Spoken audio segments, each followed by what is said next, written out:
¿Qué es el SAT? ¿Qué es el RFC? ¿Qué son los impuestos? ¿No lo sabes? Pues en este video te lo vamos a explicar.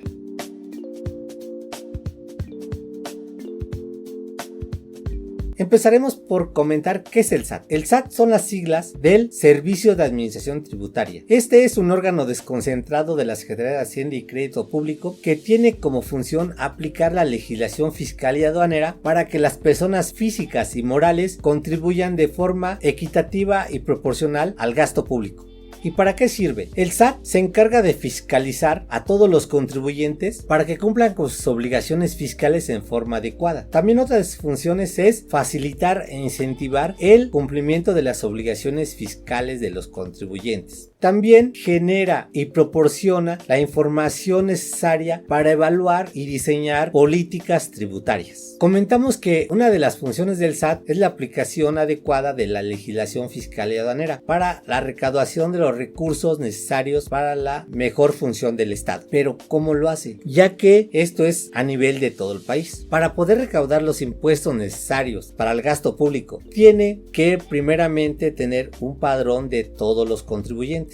A estos contribuyentes los divide en dos tipos: personas físicas y personas morales. ¿Pero qué es personas físicas? Personas físicas son aquellos entes individuales como tú o como yo, es decir, que nosotros somos personas físicas. Y las personas morales es el conjunto de personas físicas o personas morales que se unen y crean un ente jurídico independiente a sus integrantes. Ejemplo de estas personas morales son las sociedades anónimas, sociedades civiles, asociaciones civiles u otro tipo de organismos, como por ejemplo la UNAM, el Politécnico, el mismo gobierno. Por ejemplo, el gobierno de la Ciudad de México es un ente jurídico, es una persona moral, entre otros. Una vez que tiene identificados a este tipo de personas, ya sea físicas o morales, las tiene que integrar en un padrón. A este se le conoce como el Padrón de Registro Federal de Contribuyentes. El Registro Federal de Contribuyentes en nuestro país es lo que en otros países se les conoce como número de identificación tributaria o NIF, o número de identificación fiscal, también se les dice NIF. Aquí, como comentamos, se les llama Registro Federal de Contribuyentes. Federal porque pues, es a nivel nacional. Lo que es el SAT crea este padrón para tener más control sobre las personas o contribuyentes y se les asigna un número individual a cada uno de ellos. Veremos cómo se compone este Registro Federal de Contribuyentes. El Registro Federal de Contribuyentes o RFC es diferente para personas físicas o para personas morales. Para personas físicas se va a componer de la siguiente forma: se va a componer de 13 dígitos. Los 4 primeros dígitos van a ser alfabéticos, los siguientes 6 van a ser numéricos y los últimos 3 van a ser alfanuméricos. Vamos a comentar cómo se van componiendo. Previamente a esto comentaremos que anteriormente se decía que se tendrían que tomar en cuenta el apellido paterno, después el apellido materno. Por los cambios legislativos solamente comentaremos primer apellido, segundo apellido. Aclarando esto, comentaremos que los primeros 2 dígitos que son alfabéticos se van a considerar la primera letra del primer apellido y la primera vocal. Por ejemplo, si la persona a la que está haciendo referencia el RFC se apellida Vega, su primera letra del RFC es la V porque es la primera letra del apellido. La primera vocal de este apellido es la E. Entonces, primera letra sería B y la segunda letra sería E. Si su segundo apellido fuera Rojas, el tercer dígito corresponde a la primera letra del segundo apellido, es decir, R. Si se llamara Oscar, la última letra, es decir, la cuarta letra, sería una O porque corresponde a la primera letra de su nombre. Entonces, su RFC empezaría como B-E-R-O, Vero. El siguiente par de dígitos son numéricos y corresponden al año de nacimiento de la persona. Supongamos que sea del 1981, entonces sería 81 los siguientes 2 dígitos, 81. Los siguientes 2 dígitos corresponden al mes de nacimiento. Supongamos que fuera del abril, corresponde al cuarto mes, entonces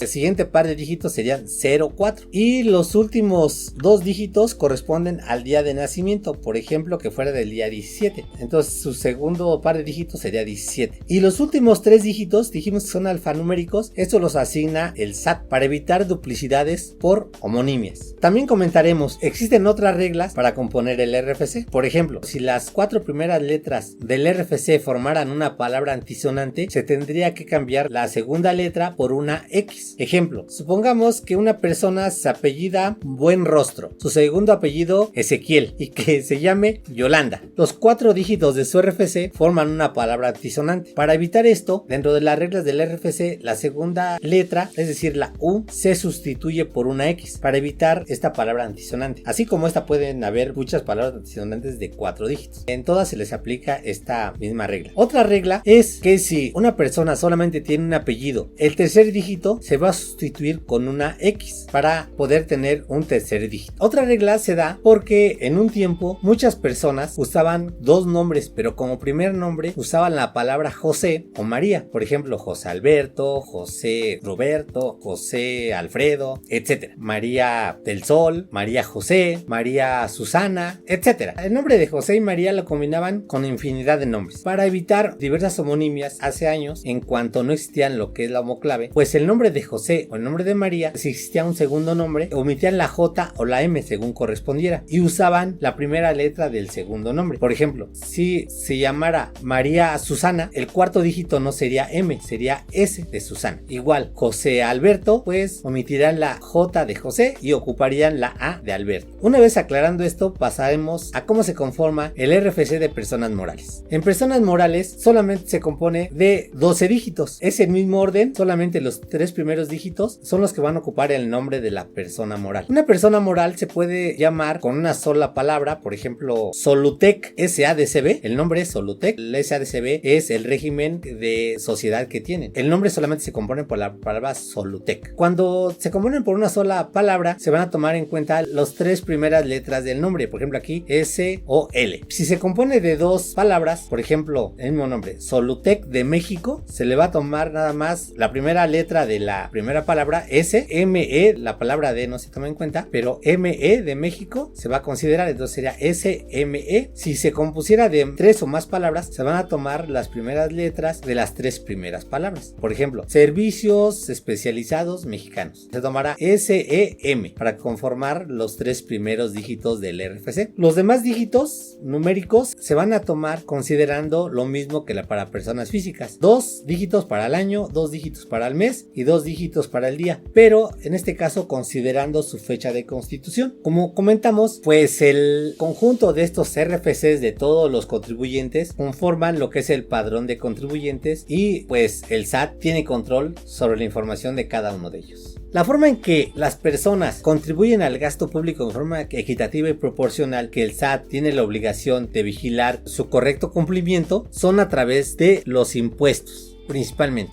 Los principales impuestos sobre los que tiene el control del SAT son el impuesto sobre la renta, el impuesto al valor agregado y el impuesto especial sobre productos y servicios. También comentamos que el SAT se encarga de ver el correcto cumplimiento de la legislación aduanera. Por lo tanto, también los impuestos aduanales son materia del SAT. Comentaremos brevemente a qué se refiere cada uno de los impuestos principales que tiene el control del SAT. Es decir, el impuesto sobre la renta o ISR y el impuesto al valor agregado o IVA. El impuesto sobre la renta, el ISR, es un impuesto que se calcula sobre las ganancias o utilidades de los contribuyentes. Es decir, que grava las ganancias o utilidades que obtienen los contribuyentes, ya sea personas físicas o morales. Comentaremos que en cuanto a personas físicas, pues no es una tasa fija que se aplica a esas ganancias o utilidades, sino que se calcula sobre una tabla. Por lo tanto, entre más ganancias tenga una persona física, mayor va a ser la proporción del impuesto sobre la renta que se va a calcular. Este impuesto sobre la renta puede ir desde el 0% hasta el 35% como tasa máxima. En cuanto a las personas morales, el impuesto se va a calcular igualmente sobre sus ganancias o utilidades, pero aplicando una tasa fija que es del 30%. Ese impuesto se dice que es un impuesto directo y se aplica directamente al contribuyente. Ahora, ¿cómo sacamos esa ganancia o utilidad? Para decirlo de forma sencilla, comentaremos que son los ingresos ingresos que obtiene el contribuyente y se le descuentan las deducciones que permite la ley a estas deducciones y se obtiene lo que es una utilidad fiscal. Sobre esa utilidad fiscal se le aplica en su caso la tasa del 30% para personas morales o se le aplica la tabla para personas físicas y se obtiene el impuesto a pagar. Bueno, esto ya dependiendo de cada tipo de régimen que estén las personas va a ser la forma en que van a hacer sus declaraciones. Eso sería materia de otra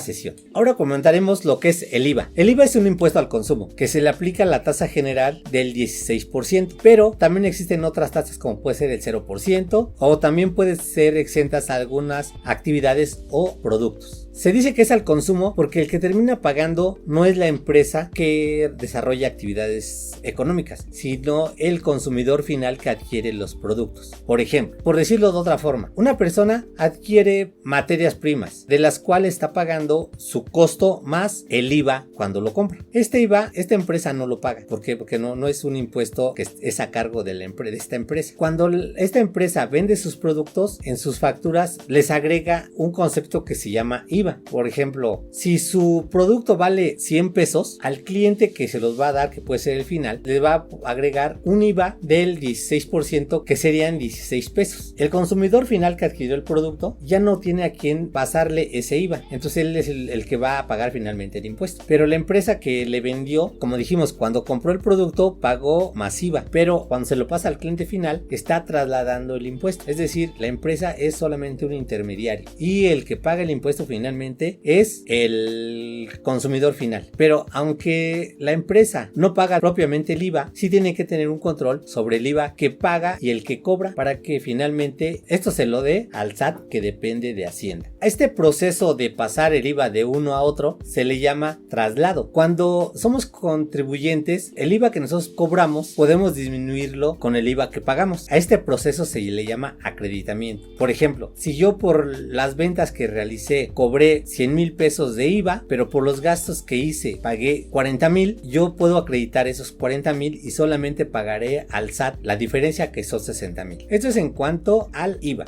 El siguiente tipo de impuestos es el que se conoce como IEPS o Impuesto Especial sobre Productos y Servicios. Este impuesto se causa sobre productos o servicios especiales. Principalmente comentaremos que se aplica a combustibles o servicios de telecomunicaciones. Estos son para contribuyentes más específicos y por lo tanto no nos enfocaremos mucho a ellos. Se maneja muy similar a lo que es el IVA, pero manejando diversas tasas por cada tipo de producto. Otros aspectos importantes a considerar sobre el tema es que por cualquier actividad económica que realicemos tenemos la necesidad de inscribirnos al RFC. Esto puede ser cuando ingresamos a un nuevo trabajo, queremos emprender algo, queremos realizar una actividad por nuestra cuenta en la cual, pues, claro, nos piden recibos o comprobantes fiscales, y también cuando abrimos una cuenta bancaria. Aunque no sepamos, el banco con nuestros datos solicita la inscripción al RFC al SAT y nos proporcionan una clave. Cuando nos inscribimos al RFC ante el SAT, generamos una serie de obligaciones que debemos de cumplir, como presentar declaraciones o expedir comprobantes fiscales. Para esto necesitamos otro tipo de elementos, como son la firma electrónica o llamada e-firma, y también otra que se llama contraseña. La e-firma es un medio de identificación electrónico que tiene hasta más validez que una firma autógrafa. ¿Por qué? Porque cuando la generamos nos toman lo que son nuestras huellas digitales de todos los dedos, nos toman datos de nuestro iris, nos toman fotografías, y esta firma electrónica nos sirve para hacer diversos trámites firmándola electrónicamente y sin la necesidad de ir en forma personal ante las oficinas del SAT. La contraseña es una clave que se le llama contraseña, así le llama el SAT, que también nos sirve para realizar diversos trámites, pero más limitadas. También para realizar diversos trámites ante el SAT es necesario solicitar citas por internet. Por lo tanto, si necesitas inscribirte al RFC o hacer trámites al SAT, no se te olvide generarlas antes de ir, ya que de otra forma no te atenderán.